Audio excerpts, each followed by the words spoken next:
अस्सलाम वालेकुम, this is me doctor Awais Ahmed. Aristotle ने 500 बीसी में कहा कि हमारे बॉडी में जो सेंटर ऑफ कॉन्शियसनेस है वो है हार्ट, और जब हार्ट में कॉन्शियसनेस कुछ वक्त के लिए रुक जाता है तो उसी वजह से हमें स्लीप आ जाती है।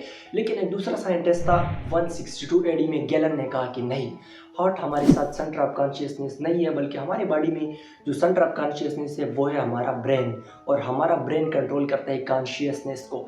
जब ब्रेन में कॉन्शियसनेस कुछ वक्त के लिए रुक जाता है तो उसी वक्त हमें स्लीप आ जाता है। लेकिन मॉडर्न रिसर्च के मुताबिक हमारे ब्रेन स्टेम में, हमारे दिमाग में एक रीजन है जिसको कहते हैं रेटिकुलर फॉर्मेशन। रेटिकुलर फॉर्मेशन ये एक नेटवर्क का इंटरकनेक्टेड न्यूक्लियाई है, और इसका काम ये होता है कि ये ऊपर के ब्रेन को सिग्नल भेजता है कि अभी आपने जागना है। ये ऊपर के ब्रेन को सिग्नल भेजता है तो उसी वजह से हमारा ब्रेन एक्टिव होता है और वो दिन के वक्त काम करता है। लेकिन जैसे ही रेटिकुलर फॉर्मेशन ऊपर के ब्रेन को यानी कॉर्टेक्स को सिग्नल भेजना बंद करता है तो उसी वक्त हमें स्लीप आ जाती है। तो आप लोगों ने एक पॉइंट नोट किया होगा, मैंने कहा कि जब ब्रेन और हमारी बॉडी एग्जॉस्टेड हो जाती है, थक जाती है दिन के वक्त, तो उसी वजह से हमें स्लीप आ जाती है।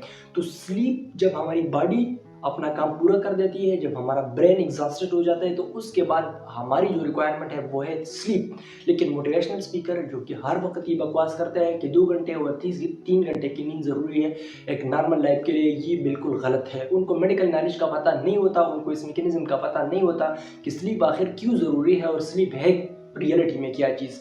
तो और उन्होंने सिर्फ आर्टिकल पढ़े होते हैं, उन 1% लोगों की बात करते हैं जो या तो मेंटली ठीक नहीं होते या झूठ बोलते हैं अपनी सक्सेस को एग्जैजरेट करने के लिए। वो कहते हैं कि हम 3 या 4 घंटे की नींद लेते हैं, लेकिन ये ह्यूमन पोटेंशियल पे पॉसिबल नहीं है कि हर बंदा 2 और 3 घंटे की नींद ले ले और उसका लाइफ नॉर्मल हो।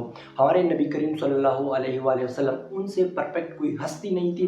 नबी करीम सल्लल्लाहु अलैहि वसल्लम, एक नबी की ताकत आम लोगों से ज़्यादा होती है। नबी करीम सल्लल्लाहु अलैहि वसल्लम सहाबा को कहते थे कि मैं आखिरी नाइट का जो आखिरी हिस्सा होता है उसमें इबादत करता हूँ, बाकी जो नाइट होता है उसमें मैं आराम करता हूँ। नबी करीम सल्लल्लाहु अलैहि वसल्लम रात के आखिरी हिस्से में इबादत करते हैं और बाकी रात को आराम करता है। और वो नबी करीम सल्लल्लाहु अलैहि वसल्लम की हदीस शरीफ में आता है कि तुम्हारे बदन का तुम्हारे ऊपर हक है, हमारे बदन का हमारे ऊपर हक है, हमने इसका ख्याल रखना है, हमने अपने ब्रेन का भी ख्याल रखना है, अपने बॉडी का भी ख्याल रखना है, इसके हर एक नीड को पूरा। कोलंबिया यूनिवर्सिटी के एक assistant professor of psychiatry Elizabeth, वो कहता है कि हमारी ब्रेन की मिसाल एक बैटरी की है। जब बैटरी को आप यूज़ कर देते हैं, उसके चार्ज ख़त्म हो जाते हैं, तो आपने उसको दोबारा रिचार्ज करना पड़ता है। अगर आप उसको रिचार्ज ना करें तो वो आपके लिए लाइट नहीं जला सकती, वो आपके लिए पंखा नहीं चला सकता, दोबारा से आपने उसको रिचार्ज करना है। सेम हमारे बॉडी में ब्रेन है, ब्रेन हमारी बॉडी की बैटरी है, ये हमारी बॉडी को कंट्रोल करता है। जब ब्रेन एग्जॉस्टेड हो जाता है, जब इसका चार्ज ख़त्म हो जाता है, तो आपने उसको दोबारा रिचार्ज करना है, आपने इसको दोबारा रीसेट करना है। और दोबारा रिचार्ज करने के लिए इसको जो नेचुरल मैकेनिज्म रिक्वायर्ड है वो है स्लीप। स्लीप अगर आप ना लें, स्लीप फूड है ब्रेन के लिए। जिस तरह आपको ईयर की ज़रूरत है, जिस तरह आपको की बॉडी को दूसरे फूड्स की ज़रूरत है, सेम इसी तरह हमारे बॉडी को स्लीप की भी ज़रूरत है। तो स्लीप हमारे ब्रेन को दोबारा से रिचार्ज कर देता है, हमारे जितने केमिकल इम्बैलेंसेज होते हैं उनको दोबारा से रीसेट करता है। हमारी जो मेमोरी होती है, इसकी फॉर्मेशन को, शॉर्ट टर्म मेमोरी को स्टोर कर देता है और लॉन्ग टर्म मेमोरी के स्टोर करने में हमें हेल्प देता है। याद होगा 2019 में कोविड पेंडेमिक था। कोविड पेंडेमिक में क्या हुआ, लोगों में डिप्रेशन और एंजाइटी की रेशो बढ़ गई। हर दूसरे बंदे में डिप्रेशन और एंजाइटी की रेशो थी ड्यू टू कोविड-19, कि मैं ऐसा ना हो कि सुबह की वजह से मैं मर जाऊँ। तो हर एक बंदा परेशानी में था, एंजाइटी में था, स्ट्रेस में था और डिप्रेशन में था। तो डॉक्टर्स ने क्या किया, उन्होंने 13 कंट्रीज से 22,000 लोगों को ले लिया, 22,330 लोगों को ले लिया और उन पे रिसर्च की। और उन रिसर्च के कंसिक्वेंसेस पे वो कहते हैं कि इन 13 कंट्रीज़ के 22,000 पेशेंट में हर तीसरे बंदे में इंसोम्निया का मसला था, यानी हर तीसरे बंदे में due to stress and anxiety नींद का मसला था।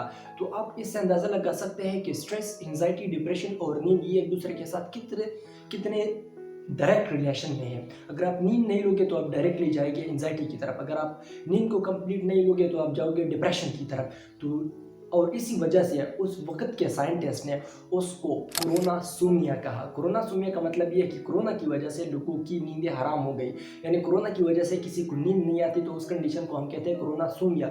और कोरोनासोमिया इतना कॉमन था उस वक्त कि हर तीसरे बंदे में, यानी दुनिया के 33% लोगों में इंसोमिया का मसला था। और इंसोमिया का मसला किस वजह से था, एंजाइटी की वजह से और डिप्रेशन की वजह से। वैसे तो स्लीप की रिक्वायरमेंट हर एक बॉडी के लिए डिफरेंट होती है, जिस तरह हर एक बॉडी के लिए फूड की रिक्वायरमेंट डिफरेंट होती है, यानी कुछ लोग कम खाते हैं, कुछ ज़्यादा खाते हैं, कुछ लोग बहुत ज़्यादा खाते हैं, कुछ लोग बहुत कम खाते हैं। तो इसी तरह स्लीप भी एक फूड की तरह है। स्लीप हर एक बॉडी के नीड पे डिपेंड करता है। कुछ लोग ऐसे होते हैं जो 5-6 घंटे नींद लेते हैं तो उनकी नींद पूरी हो जाती है। कुछ ऐसे लोग होते हैं जो 8 घंटे की नींद से उनकी लेते हैं तो उनका डेली एक्टिविटीज़ सही परफॉर्म करते हैं। कुछ लोग ऐसे होते हैं जो 8 और 9 घंटे से, तो ये वेरिएबल होता है। ये बॉडी के नीड पे, बॉडी के इन्वायरमेंट पे, बॉडी के जेनेटिक पे, बॉडी के हेल्थ कंडीशन पे डिपेंड करता है। ये मल्टीफैक्टोरियल है।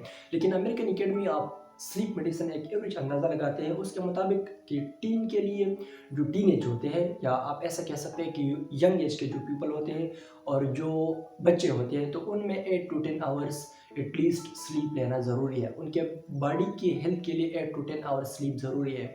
और जो लोग ओल्डर एडल्ट्स होते हैं, आप इस तरह कह सकते हैं कि जिनकी एज 40 से ज़्यादा हो, तो उनको 7 to 8 आवर्स स्लीप की एटलीस्ट ज़रूरत है। बच्चों में और यंग एज के स्टूडेंट्स में, स्कूल के बच्चों में और कॉलेज के स्टूडेंट्स में 8 से 10 आवर्स की स्लीप ज़रूरी है, मेडिकल पॉइंट ऑफ व्यू से, मोटिवेशनल पॉइंट ऑफ व्यू से नहीं। और जो ओल्डर एडल्ट्स होते हैं, मेरा मतलब है जो 40 से ऊपर होते हैं, तो उनको एटलीस्ट अपनी लाइफ में 7 to 8 आवर्स स्लीप लेते होते हैं, जो दिन के वक्त ज़्यादा एक्टिव होते हैं। और कुछ लोग ऐसे होते हैं जो रात के वक्त ज़्यादा एक्टिव होते हैं। ये डिपेंड करता है कि उनका क्रोनोटाइप कैसा है मेडिकल पॉइंट ऑफ व्यू से। क्रोनोटाइप से मेरा मतलब ये है कि हमारी बॉडी में एक वक्त ऐसा होता है 24 घंटों में जब हमारी एनर्जी पीक लेवल पे होती है, उस वक्त हम अपना बेस्ट परफॉर्म कर सकते हैं।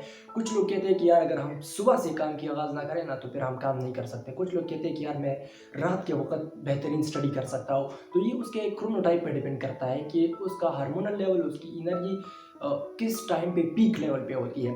तो 2 टाइप्स ऑफ पीपल होते हैं। जो लोग रात के वक्त ज़्यादा एक्टिव होते हैं, उन लोगों का जो क्रोनोटाइप्स है, तो वो उसको कहते हैं नाइट ओवल। नाइट ओवल वो लोग होते हैं जो रात के वक्त ज़्यादा एक्टिव होते हैं। और मॉर्निंग लार्क्स और अर्ली बर्ड्स वो लोग होते हैं जो दिन के वक्त ज़्यादा एक्टिव होते हैं। वो अगर दिन को काम ना करें तो वो रात को नहीं कर सकते, और जो नाइट ओवल्स होते हैं वो अगर रात को काम ना करें ना तो फिर वो दिन को काम नहीं कर सकते। तो ये हर एक बंदे में वेरिएबल होता है और ये उसके क्रोनोटाइप पे डिपेंड करता है। और क्रोनोटाइप हमारे जेनेटिक पे डिपेंड करता है कि हमारा जेनेटिक क्या है, हमारा हेल्थ कंडीशन क्या है, हमारी एज क्या है, हम बच्चे हैं, हम बड़े हैं, हमारी वर्क इन्वायरमेंट क्या है, हमारी सर्केडियन रिदम क्या है। तो इन सारी चीज़ों पर डिपेंड करते हुए हमारा क्रोनोटाइप डिसाइड होता है कि हम मॉर्निंग के वक्त ज़्यादा एक्टिव होंगे या हम रात के वक्त। और जो लोग मॉर्निंग के वक्त ज़्यादा एक्टिव होते हैं इसको कहते हैं मॉर्निंग लार्क्स और अर्ली बर्ड्स, और जो लोग रात के वक्त ज़्यादा एक्टिव होते हैं तो उनको कहते हैं नाइट ओवल्स।